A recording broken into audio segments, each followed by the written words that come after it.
Hello and welcome. Thank you for joining us in this week's episode of the Healthy Futures podcast. Today I am joined by Adam Price and we're going to talk all things SEN. So Adam, thank you for joining us. Could you tell us a little bit about yourself, your background, your experience, and then we'll go from there.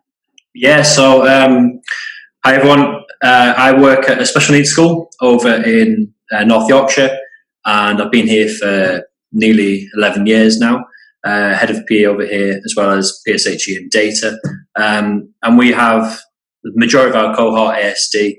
And it's just really powerful using sport to really get them engaged and actually improve all of their learning needs, really, and using sport as the holistic approach to improving all of the elements of their learning. So, yeah, it's really good to find people that actually want to discuss and learn more, really. Yeah, well, I mean, when I first reached out to you, Adam, it was obviously to create some content for us, but it's more as well for a gap in my knowledge as well. I do think, and what I've been spoken, we've had a few conversations, haven't we, about how sometimes it is, especially in a mainstream school, the children who have maybe got a one-to-one, sometimes it's just, okay, we'll let the one-to-one deal with that. We won't plan accordingly and we won't really plan them into our lessons. And I think it's a problem. And I think that's the biggest danger, is that we sort of sometimes forget how powerful PE can be for allowing those students to really get involved in the lesson, but not only have an impact on their immediate lives, but also their wider education and then also their future lives. And that's a real big part of what we do, is to try and promote our students to be healthy and active, as we all should try and do anyway. That whole life, really. Yeah, I think sometimes. Yeah, definitely. I think sometimes we forget, like you said there, don't we, just the impact it can have. I mean, sometimes it's only an hour a week, but actually that hour a week, 2 hours a week, over the course of the time you spend with them, it can make a real massive impact on their lives, really, like you said. Yeah, and it's just having the knowledge there and be willing to learn, to structure your sessions that they're going to improve not only all students, but particularly those with SEN needs. And you know that one of the studies that I talked about in sort of the course I did for you guys spoke about how, SEN teaching is good teaching. If you're catering for your SEN students, you're catering for all students. It's not this special thing that we should try and sort of this hollowed way of doing things. It's actually really straightforward. It just takes a little bit of extra thought to go, right, how am I going to get this, to get them students involved and buy in, really. Definitely. And we'll go through all that later on. And I think it'll be really a great episode, really, just to them coach and teachers who want to engage the children who've got SEN within their lessons. I think it'll be a really useful episode. But before we do get started, though, and I've only just found this out, Adam, you've been at the same school 11 years and you've worked from your way from a TA to now head of school, haven't you? So you've seen the school environment from every angle, really, aren't you?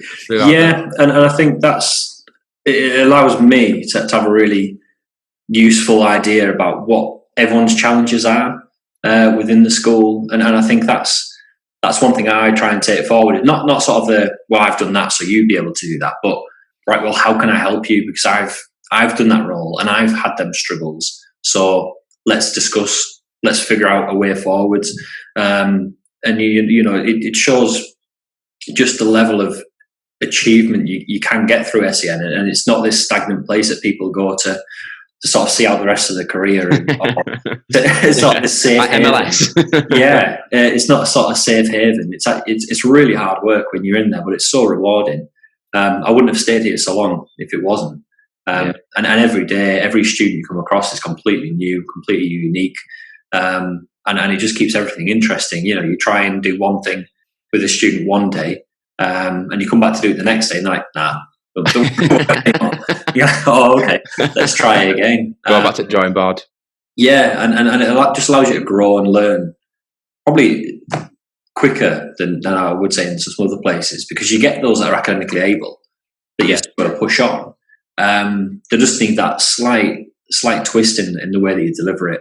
It's not like going around the houses to eventually get back to the starting point of where you wanted to go in the first place. Yeah, I can imagine that's quite a misconception from people who've not worked within an SEN school, that actually they are academically able, and there's different levels and things like that, and the success and the progress you can make within a PE lesson, I bet is a certainly. misconception. Certainly, I've got students this year that are doing BTEC level 3s and looking at getting distinctions. We've had students that do the GCSEs that get 9s and 8s. We had distinction. We do Cambridge Nationals here for PE, and we've had quite a few distinction 2 stars, which is like the top grade you can get. Because the students are able, they just need that little bit extra time, a little bit extra effort to get them to where they need to be.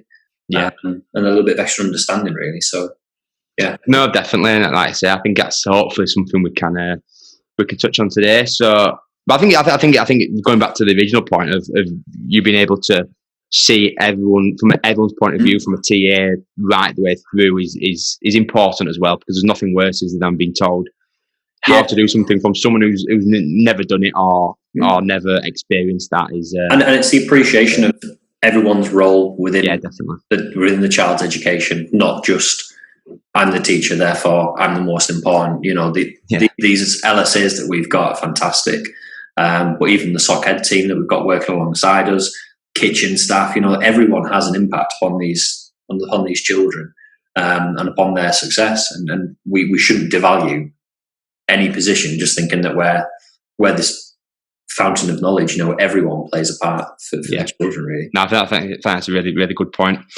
So then, as we get started, then first topic or first discussion, if you like, the different areas. Then, so I mean, when we talk about SEN, we talk about SEN, the different areas we've got. So, assuming someone's never experienced this before, what would the different areas within? So we've got four main areas, really. We've got communication and interaction, which are those that have speech and language communication needs and difficulties.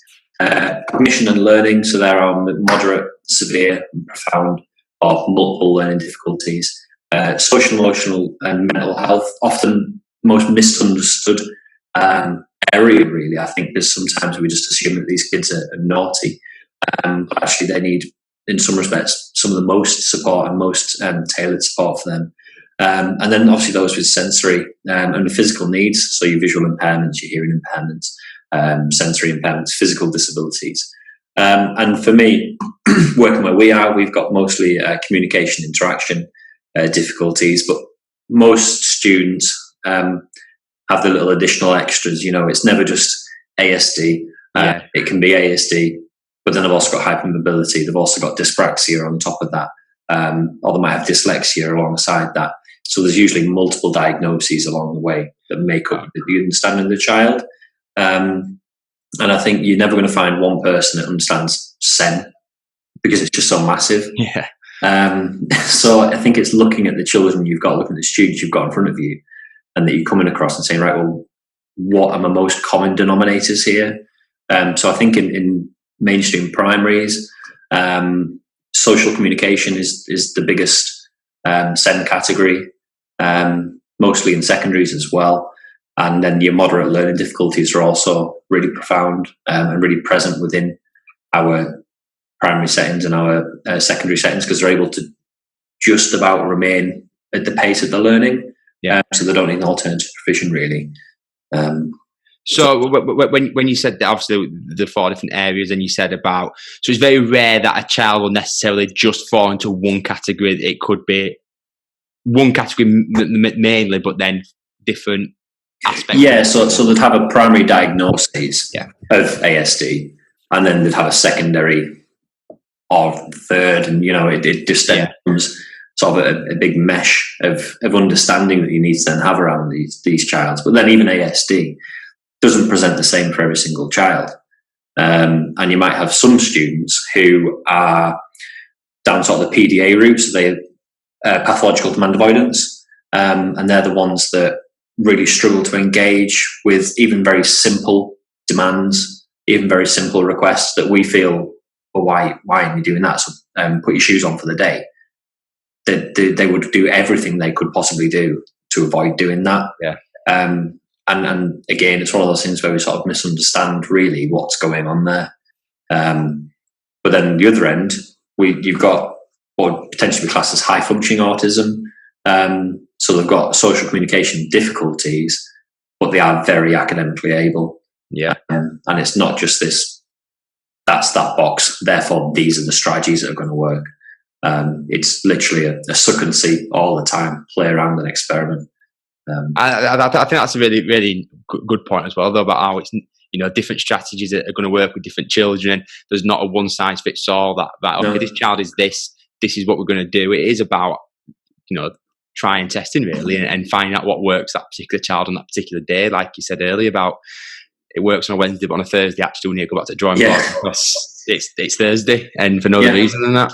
I think and it's always keeping track of those little wins that you get. And that strategy worked. Brilliant. I'll keep that one, but I'm not going to overdo it. And it keeps on for a rainy day. yeah. So if stuff really goes bad, and then I can whip that one out and go, right, let's try this. Yeah. And then it doesn't always work. And you get it on your face a lot, but there's nothing like it, But when it does work, I can imagine the rewards that you get, and then you see the progress that has happened from September to July must be enormous, really. Especially with the job that you would do within your school, being a special school, must be amazing, really.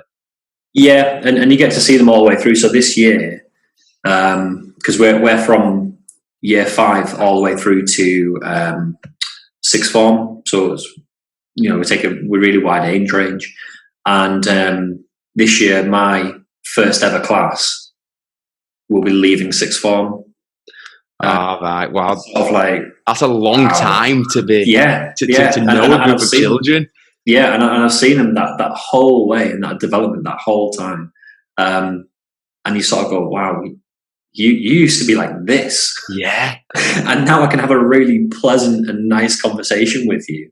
Where we can joke about how you used to be and how challenging things were for us both. And you then, because you invest so much more time, you build up that rapport. And you give in spades, but you also get it back, twice. Yeah, I can imagine. Yeah, I've never considered that with the through schools and that situation where you could be with them from year 5 all the way to them being 18. Yeah. I know when year 6 leave, I feel emotional. So when they're 18, I can imagine that'll be a strange day. That really. Yeah, and it makes you really question sort of where you're at. And you've grown. And it's like, I started here when I was sort of fresh out of uni, and it was like, wow, this has been a massive change, and everything has gone from here. Yeah. When I started here, I didn't have a wife, didn't have 3 kids, and now I've got 3 kids and a 5-year-old.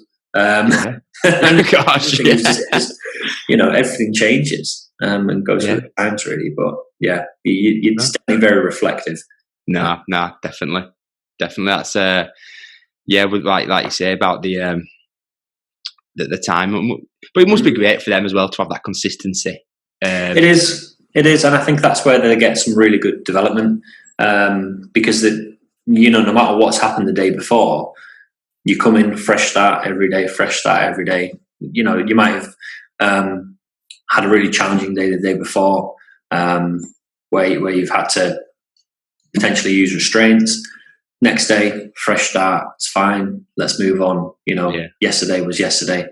Let's try and make some progress today. And I remember before we had a speaker in, and he talks about radio dials and sort of frequencies.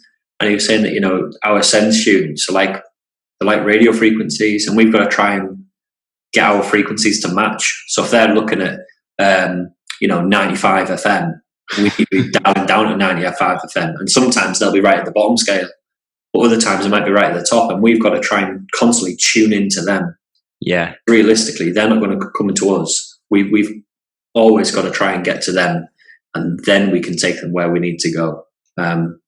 But getting them initially in that sort of that same frequency, right? We're talking to each other now.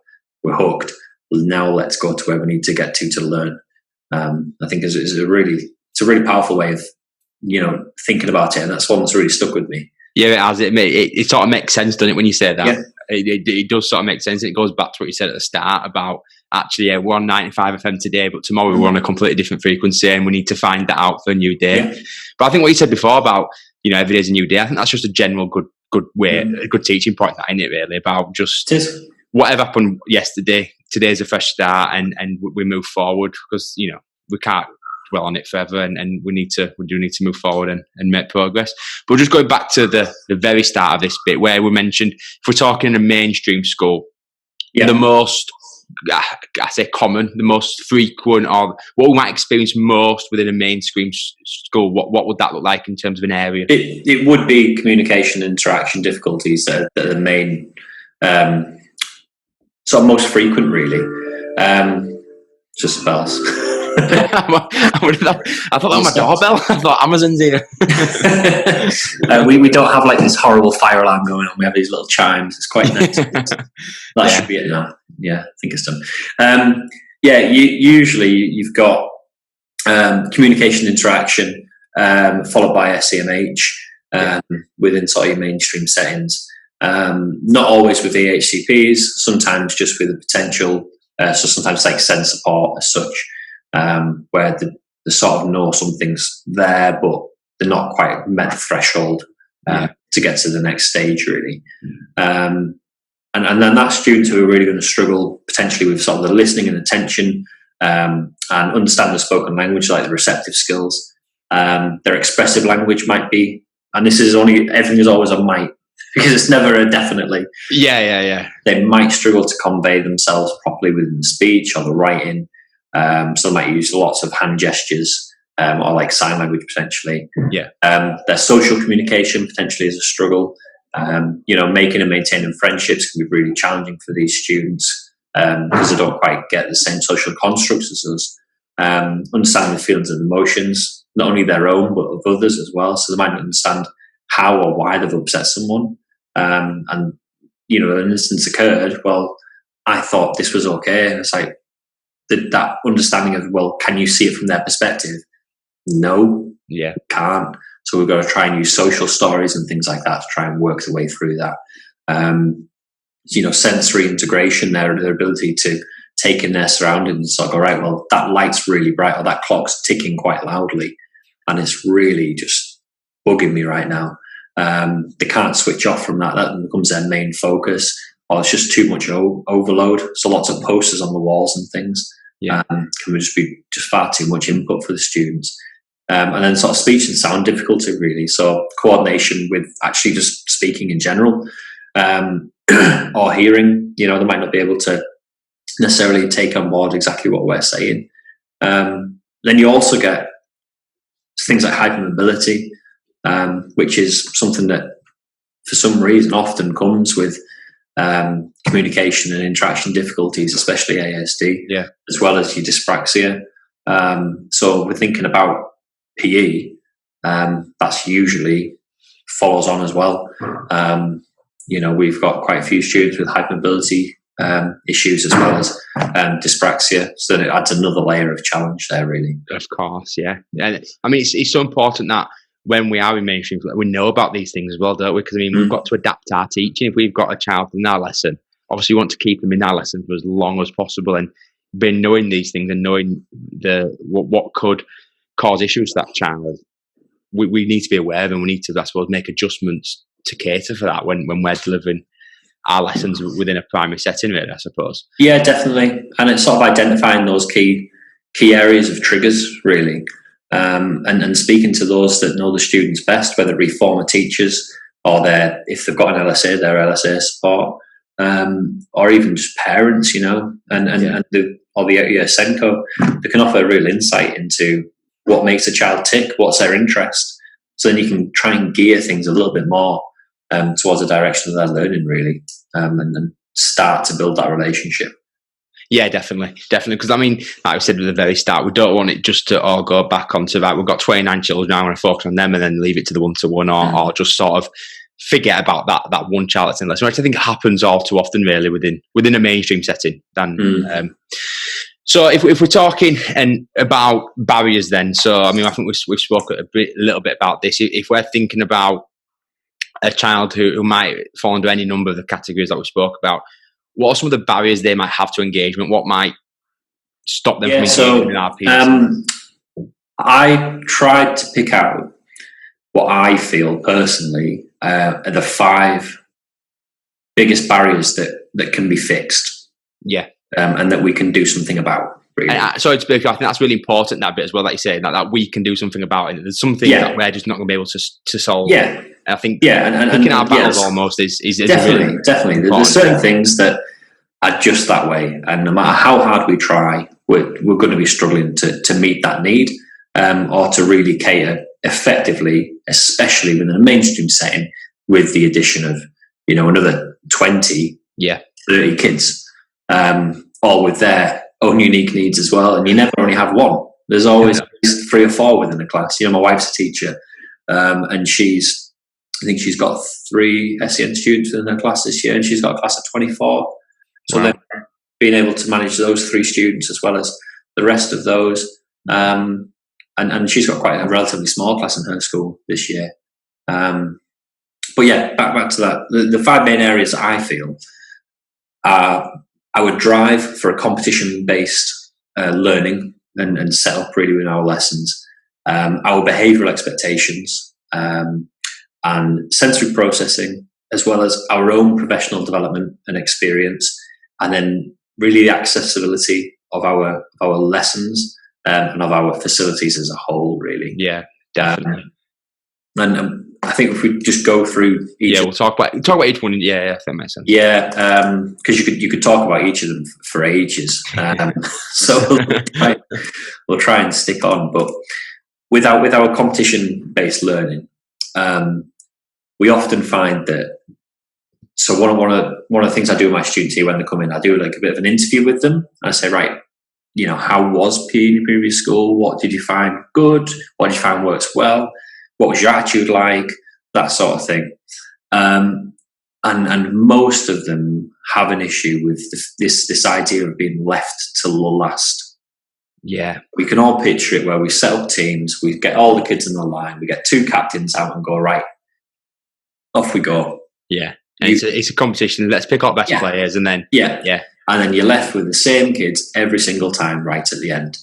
And then when it comes to the actual game itself, again, no one ever passes to them, no one ever includes them, no one ever actually gets them involved within the sports because they struggle.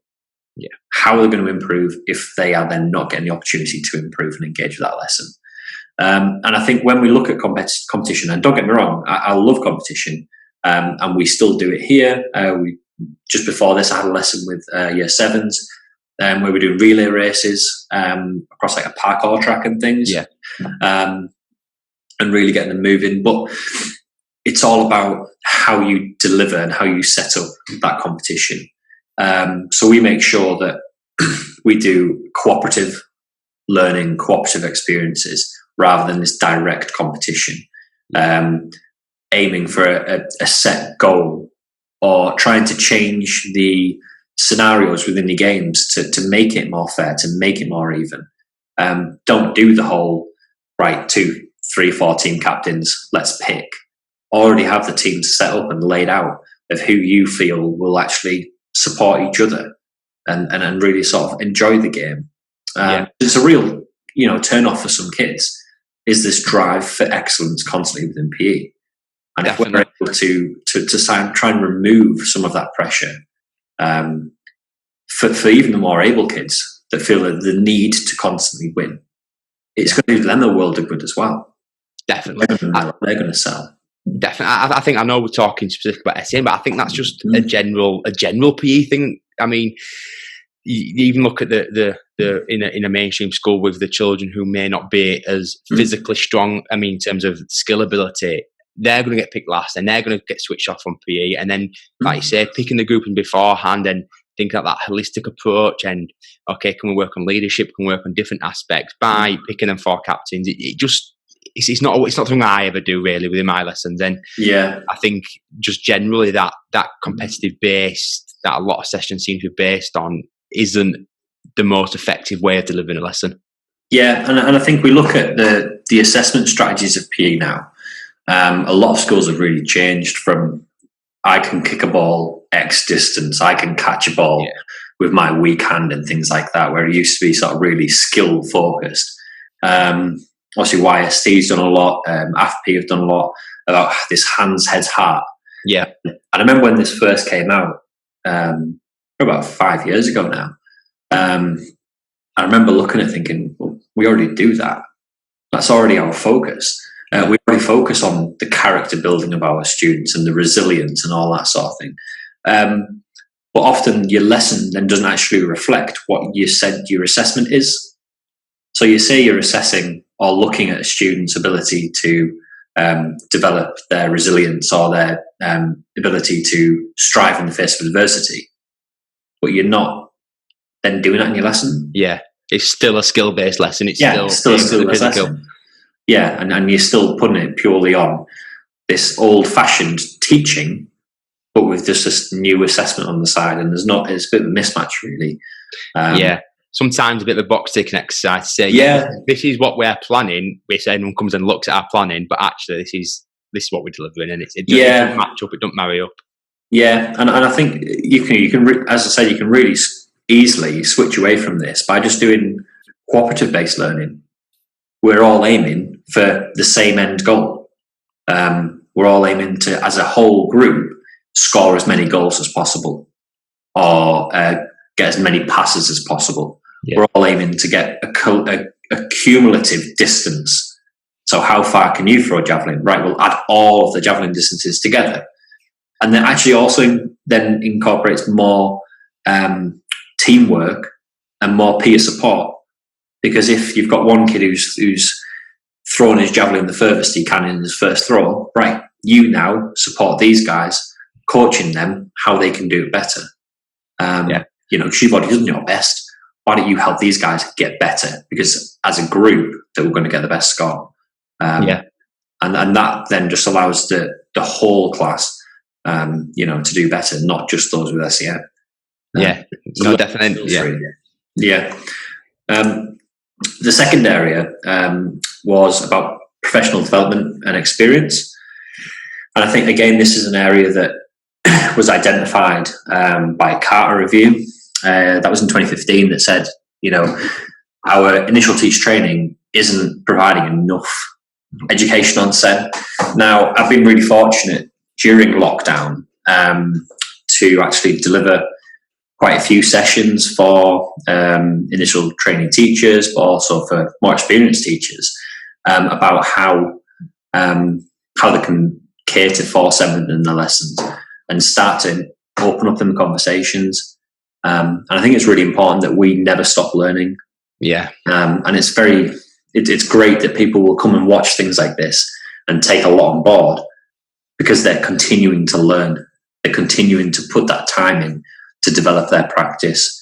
It's kind of, if one person watches, get someone else to watch as well. And if everyone did that, then you're going to have a much more skilled, cohort of staff who are more capable of actually catering for our students. Definitely. I think it's what you said there about constantly learning, and I can't remember the quote directly, but it's on that sense of the more you learn, the more you realise you don't know type of thing. And I think just from speaking to you and realise just how little I know about the subject and how much I need to develop my practice. And I think things like this, and there's lots of other podcasts and things like that. And I think at the moment, especially within PE and social media, there's so much out there where you can learn and develop and have ideas as well. I think that's what we try to do is I want to listen to you about what you do and how I can implement that in my practice. And I think that's a really effective form of learning. And I think it's constantly challenging yourself as well to do better. And I know that I've had lessons before that have been an absolute car crash. And I've gone away and said, why did that happen? Why? That was like the perfectly planned lesson. What happened there? And it's sort of been 2 or 3 days later when I went, that was it. I goofed up in this area. And then it's having the humility to go back and sort of say to the students, look, actually, that was my fault, that was a really bad lesson. I'm really sorry about that. I will try and do better. And seek support. No one knows everything. And, there's lots of things that I still ask other people about. I'm quite fortunate that our head and our deputy head are both XP teachers. So I've got that wealth of knowledge there as well to support your development as well. Yeah, and we've all got different understandings. So I've worked heavily in ASD, with ASD. One's worked heavily with profound learning difficulties, and the other one's worked solely within mainstream. So it's quite a nice team in it to come together and to support each other. Yeah, get us together, and we we all have different angles about how we can actually approach PE, but how we can learn from each other as well along the way. So and I think like you said there about, we all have stinkers, we all have lessons where you think, that didn't go well, and I think just being quite open and honest about that, and ways you can, but also understanding that happens. I mean, we're delivering so many sessions a week that not every session is going to be perfect, and at times it's going to go wrong, and going back to the drawing board and evaluating that, and then seeking help if you need to, then upskill your particular area of knowledge. It's something we all do, so there's no shame in it, if you like. Definitely not. And I see a lot of NQTs at the minute, and initial teacher trainees on Twitter at the minute, sort of saying, I'm a few weeks in with this and that and the other, and in a way it's fantastic that they're doing that, because that's them seeking support and help. I'd be more concerned if there was no one doing that, because then you sort of like everyone's bottling it up, and everyone's then really going to struggle, and all of a sudden you're going to have this massive outburst of people struggling away. And we're never too experienced to learn. We're never too experienced to have something new happen to us. I think it's important that we just always reflect on our practice, really. Definitely. And I think, like what you said there about the NQTs and social media is great for lots of different reasons, but sometimes people, you could be sat there thinking, why am I struggling with this? Everyone else seems to get this. But actually, people only show the good side of social media, and they're only promoting that. Everyone's struggling with something. It just happens that this particular area is something you need to develop, and that's not a problem. There's loads of people out there who will support you as well. I think what's great about social media, there's so many people who will support your development. Yeah, too right. Everyone's willing to. If you're willing, everyone else is willing to help you along the way. And I think that's really important, that we never stop questioning, but we never stop helping other people as well. Because at the end of the day, the more people that we help with their experiences and their development, the better it's going to be for the students. And that's always my sort of driving force behind doing things like this, behind providing training for ITTs and things like that, is it's going to help the students at the end of it. And that is the best thing, That's everyone's end goal, really, isn't it? What can we do to support the student? And then people come up with different angles, and some of it works, some of it don't, but ultimately that's the end goal of everyone, really, isn't it? You'd hope so, anyway. So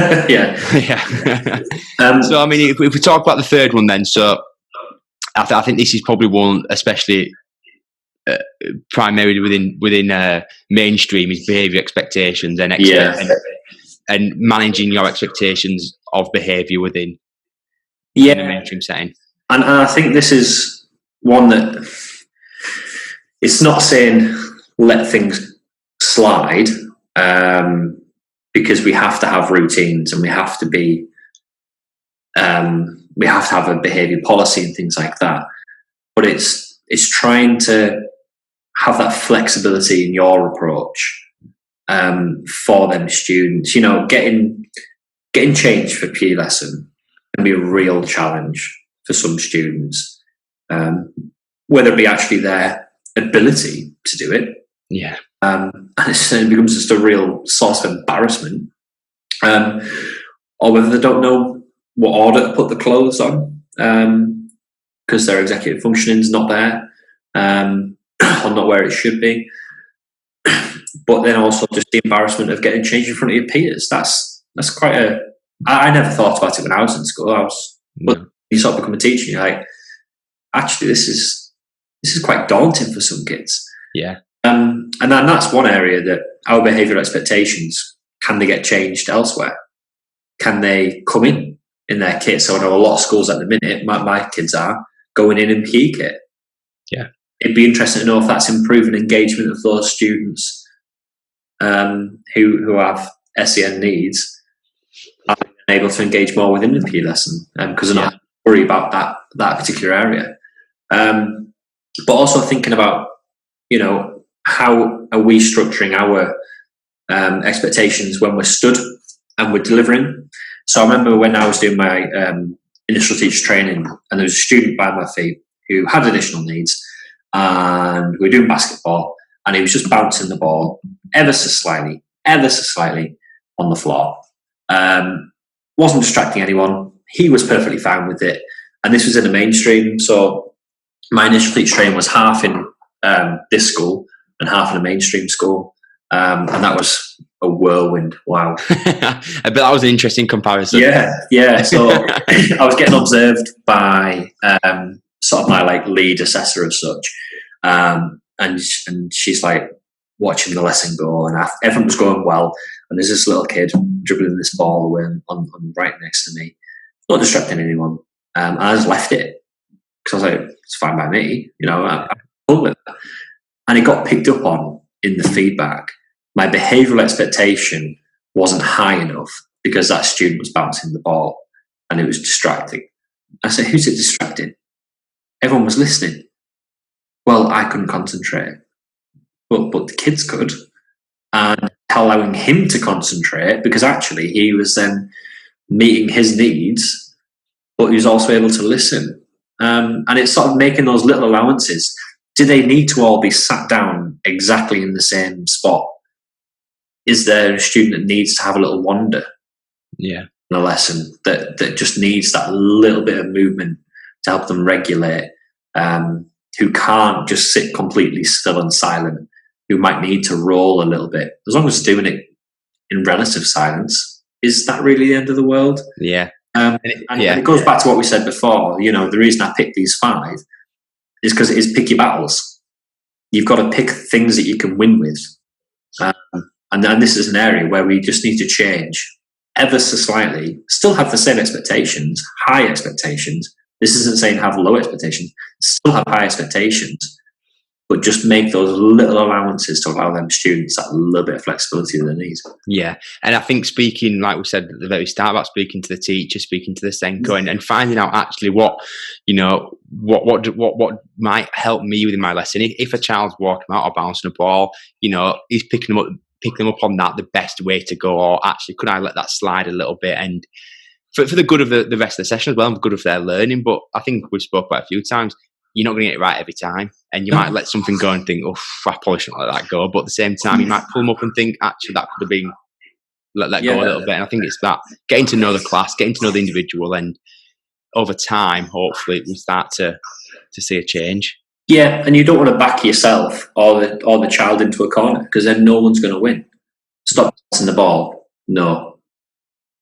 Stop. Yeah, that's the worst response, isn't it? Yeah, but it's like, well, where do I go now? Oh, yeah. The natural progression for that situation is, right, well, you'll have to leave my lesson and you'll have to then go here.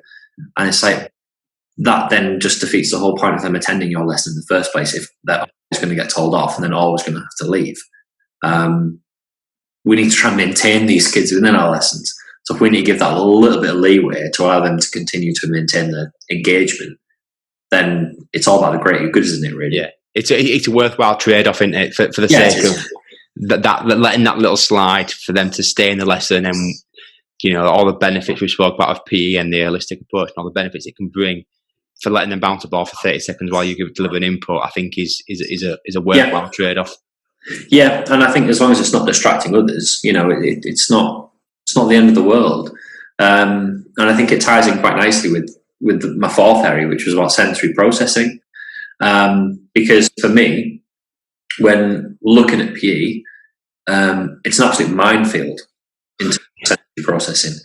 We've got visually a lot going on, auditory, depending on your hall, your gym, where you are. It's very echoey, very loud. The shoes squeaking on the floor. PE kits themselves, I say to our students, they don't have to wear the PE kits. They don't want to wear what they feel comfortable in. Yeah. For them to be at the lesson, engaged, and actually being successful, than I would them wearing this exact PE kit, which I remember I wore my rugby top in school, and it was always itchy, always dead itchy, and not very nice material at all. You know, God, it's horrible. And then the fact that they then become hot, they become sweaty, the smells. You know, there's so much going on, and I think we've just got to try and, again, the best we can, alleviate some of that pressure, whether it be having to use headphones, so like noise cancelling headphones, or just ear defenders, just to lessen that a little bit. If you can get away with if you've got big glaring lights, if you can get away with turn them off. They don't really need to be on. You know, saving the planet as well. Happy. Added benefits. Yeah. And then, like I said about the whole PE kit, one of the big things that I've seen at the minute is, like with my kids, that they'll come home from school on PE day, and if they've been outside, they're quite muddy. And I'm like, you have to wear a muddy kit all day. That's like minging. Yeah. Nice at all. You sort of think, well, how can we solve this? What can we do?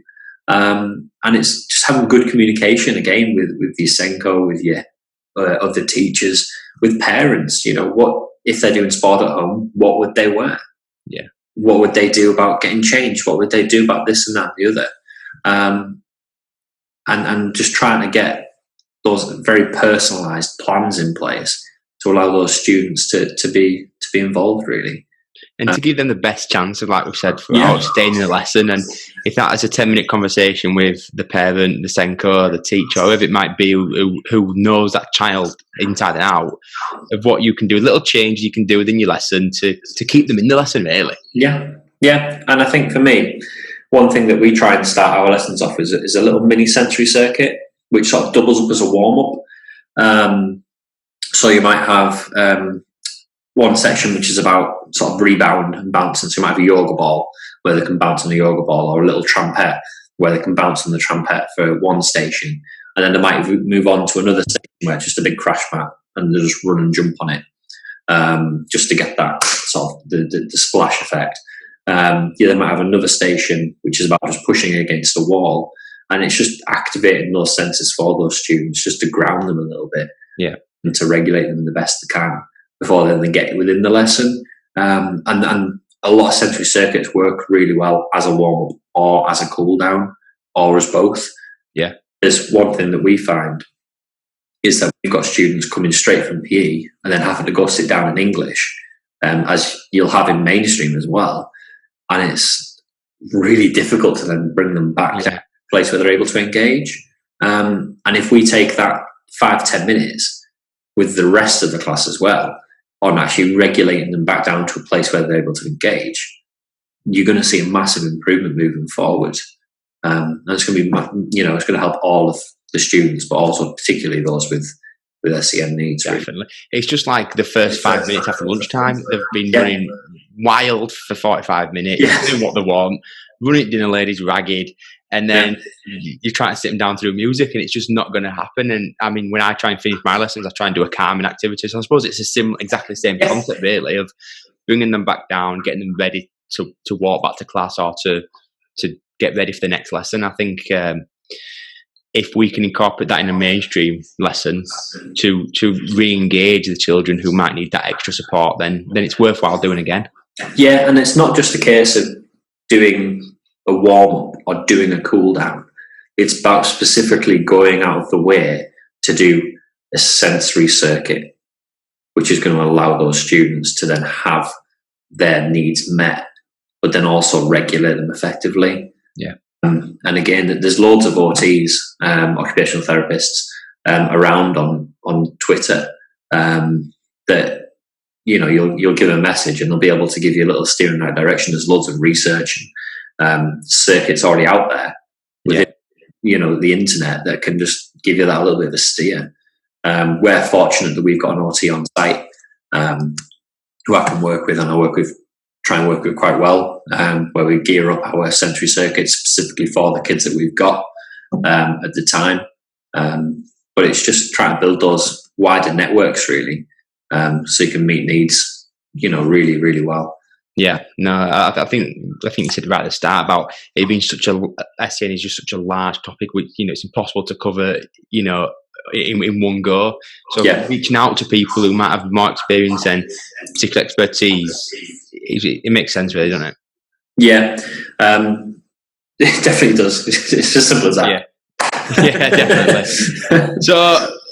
So we've gone through some of the barriers. Then I suppose to finish us off today, then what are some strategies we could use to? I suppose we might cover quite a lot of these actually to engage children or to improve engagement within our lessons. Yeah, so I think it's not, as I said before, it's not always going to work out, and the strategies aren't always it will definitely work. It's always sort of a suck and see, really. So for some students, might be putting adaptations in place and incorporating sports that are more out there, as you might say. So looking at doing bocce or sitting volleyball, or even doing Aboriginal sports. So this term, for some of our lessons, we're doing purely Aboriginal sports. So you tick your cultural capital box. Yeah. For us then as well, but it's really unique sports that develop functional movement skills still, but they're just a little bit different. So all students are then coming at it from a completely fresh standpoint. Yeah. You might need to give more time for students. You might need to make subtle changes to your behaviour policies. And consider what sort of things you can allow to happen, as we said before. I think for me, humour delivered in the right way, once you've built them relationships up. I think there's this really horrible, I think it's horrible anyway, conception of teachers shouldn't smile until Christmas. Oh yeah. It's just like, really? We're trying to get these kids on side. So for me, I hate that. Yeah. I don't like that. I don't like that. Yeah. So for me, it actually just invest in that time to, yes, have your high expectations, but build those relationships up with those students, and to really invest in them, and give your time. Being clear and consistent in your boundaries. This is the line, and you've crossed it, and taking the time to actually explain and sit down with them and go, right, this is where things went wrong in my eyes. Where do you think it went wrong? And having that dialogue, not just I'm the teacher, I know where it went wrong, I'm going to tell you where it went wrong. And it's actually, hold on, it went wrong in maths because he said this, And actually, when you look at it, it then becomes a much bigger picture. I think allowing space is really important, and by that I mean not necessarily a big open space, but if a student is struggling, just allow them to have that time where you're not going to talk to them, where they can feel that they can just go sit down, take a moment, get themselves in a place where they can then re-engage again. And I think that for me has worked numerous times. We have students that come in who don't want to join in with PE when they first come in. And that's fine. Just take a seat there. You can watch. And if you feel at any point you want to engage, by all means do. Yeah. No pressure. And then sure enough, by about 5-10 minutes in, they'll then start getting involved in a slight way. And then, by the time you know it, you've turned around and they're fully getting involved with the lessons. That goes back to the expectations that we spoke about before, doesn't it? About and make them allowances, and if it takes watching for 10 minutes to feel confident and that actually this looks fun, I want to join in, then it's worthwhile. And I think some of these strategies, is just good teaching, as I said before. I was going to say that, yeah. Yeah, break down tasks into small chunks and scaffold effectively. That is just good teaching. Yeah. That's what you should be doing anyway. If you need to do a demo, make sure it's done effectively. Whether you need to use someone else because you can't do it, that is fine. But don't be afraid to get a demo done by someone. Yeah. When you're talking, possibly get down to their level. So if they're lying on the floor, why don't you lie on the floor? What's the issue? Yeah. And as I mentioned before, if you do goof up, say sorry. It takes no time at all to just say, look, really that wrong. Messed up that, and that shows a lot of humility for the students, and it builds that trust that it's not always them that are in the wrong, and that sometimes we get it wrong, and that's fine. So then it allows them to get things wrong and it be fine, and the world not end. Yeah, it builds that bridge, doesn't it? And builds that, like you said, that trust. Yeah, and I think for me that the most important one is to read the EHCP or the SEN support plan. If they've got one, if they've got something, some paperwork that allows you to understand that child more, read it. Yeah. They're not just blank documents, dead documents. They are live documents that allow you to understand and get better understanding. It allows you to get that better understanding of your students, really, and be a more effective teacher for them. And I think, that for me is the number one.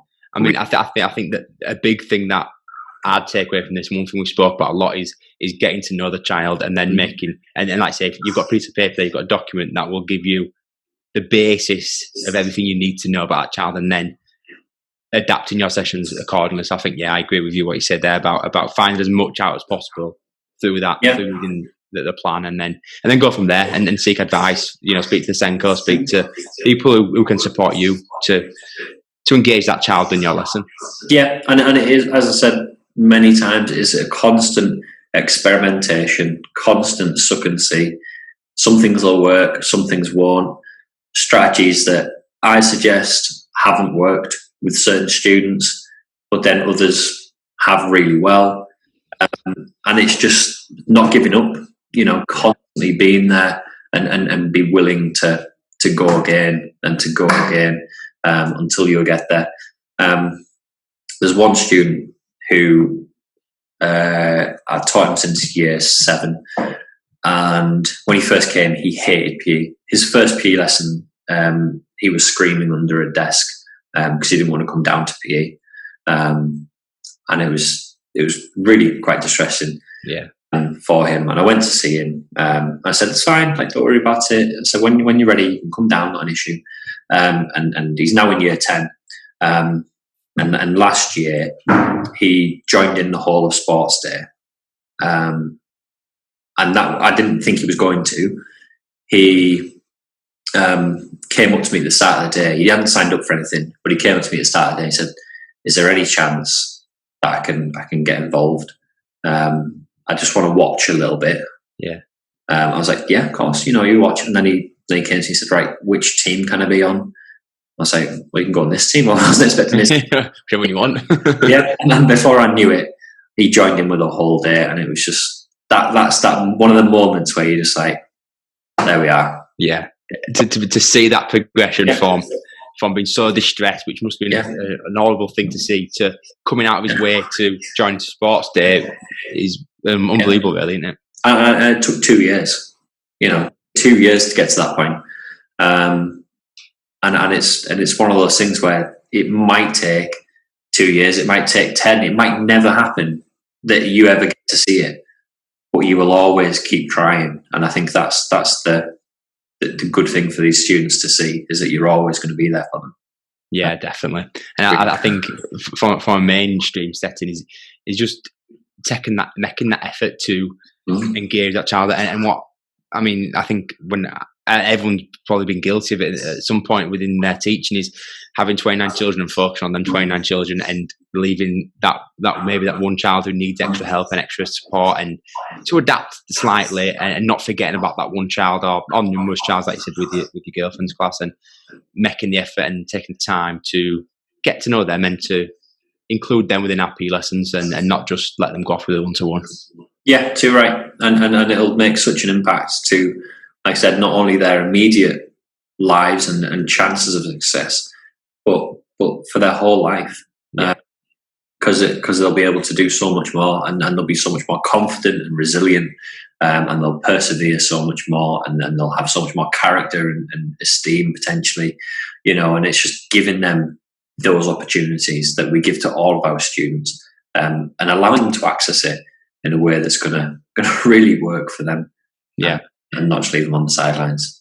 Definitely. Well, So I think we've covered lots there. I think people will definitely have ideas to go away with it and to adapt their practice. And I think it's such a massive subject. We're never going to be able to cover it, just me and you today. But hopefully we've give some ideas and people have learned something new. So, well, thank you so much, Adam, for that. I really thank you. It's really good. So yeah, thank you very much.